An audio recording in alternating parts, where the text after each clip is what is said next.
Okay. I mean, it was kind of surprising to see Emily sprint by you. Normally you win those sprints. I don't know. No, I feel like I've been up with her in flag, and she's really ready to go, and she ran an amazing race.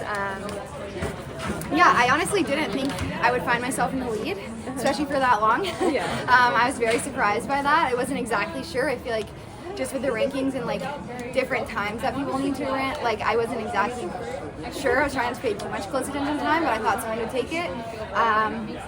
But yeah, I feel like it's been a bit of a trying season for me, so I'm like, I'm pretty happy. We're really happy to make the team. What's been trying? I feel like it's been very up and down and very like inconsistent results. Like it was really incredible to be part of Grand Slam, but I just feel like I showed up there and just was like fighting in the back to try to get like 1 point or try to get 7th place, and just felt like very out of the race and like definitely not what I wanted. Like I was very excited to run against Agnes and a lot of Kenyans and Ethiopians to get more like global experience, and I think it felt pretty defeating to feel very out of the race. And I think like I feel like Jared and I took some like big swings this year, and I think we learned a lot, which is cool. But I think I think just hard to kind of like feel like a couple different times we came up pretty short. Like we did a pretty big build in January and February to try to go after the American record in the 10, and like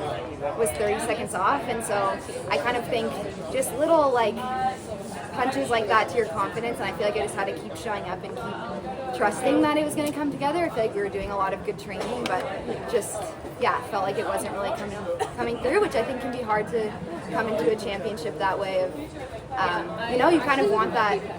Everyone does. You want that mark before you go into a championship season to be like, this is where I'm at, and give you that confidence. And for better or worse, I feel like I'm getting really good at going into championship races like this with a lot of uncertainty. Like usually feel like a month or two before I run like 15:30 or something, I'm really far off where I want to be. But it's a good lesson for me, and like I don't know, like keep putting your head down in training, and like you still have to show up on the day, and what you did a month ago, even 10 days or a week ago, like has no bearing on what you can do today. So yeah, really, really proud of Emily too. Just I've known her for a long time. We've been teammates. Like she's back with my college coach, Coach Mill, and I just like she's someone that has, mentored me. And I still remember like my sophomore year of college, I got my first like bone injury, got a sacral stress fracture, and she like called me, and I think I still have the voicemail on my phone from probably like 10 years ago, and she was like, "You're gonna be fine." And so she's someone that I've like looked up to for a long time, and like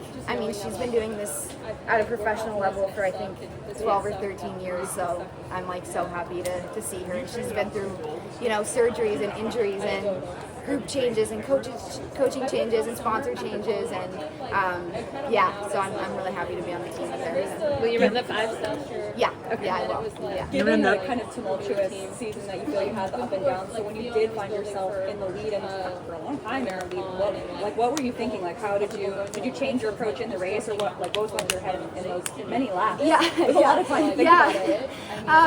My coach Jared was with like 100 to go, so I feel like he was helping keep me really present. I feel like I was looking at almost every lap because he was like, let's try to go out in 4th or 5th, and then I was like, wait, this is definitely not like where we said we would find ourselves. But I think, I was telling myself a lot too. I think I've done quite a bit of training on my own in the last year, and so that's always helpful to like use those little things of like, I'm used to this, trying to think of it as, just like another day of being out there, and having the energy of the crowd and being in a race gives you that much more.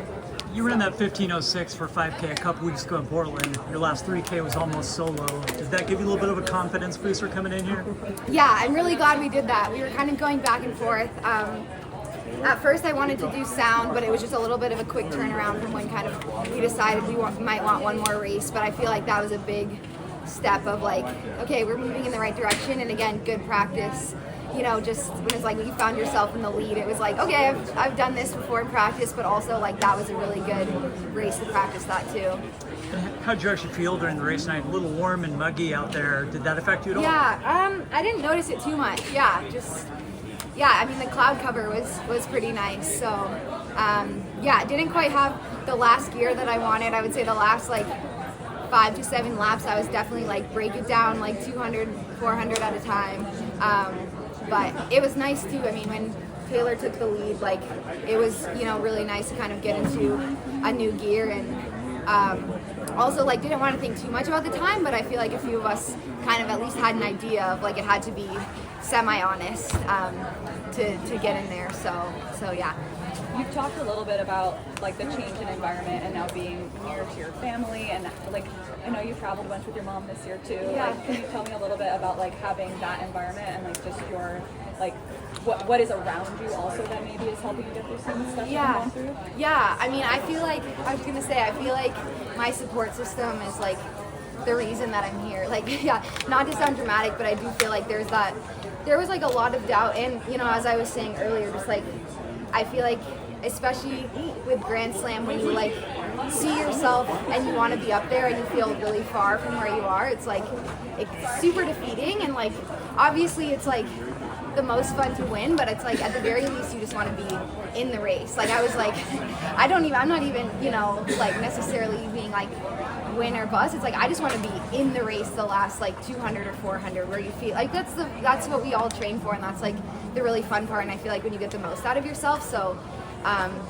yeah, I mean, when you ask about that, I feel like, you know, my mom traveled with me for the first few Grand Slams, and it's like I probably wouldn't have like made it through those weekends without her. It's like just someone to help you like take away the positives when it's like really hard to see them and take away like, okay, what did you do that was like positive from a mindset perspective, even when, and Jared's been really helpful with that too. Like, okay, from the outside someone can look at it and be like, you were 8th place and you ran 15:30, but it's like I think, you know, when you have those people in your support system that are on the journey and they know like your build up, or they know like the doubt you're working through, whatever it is, it's like I think they help you to put that in perspective and help you to take away some like small wins that give you a hint of momentum, which is what you need to keep going. Yeah.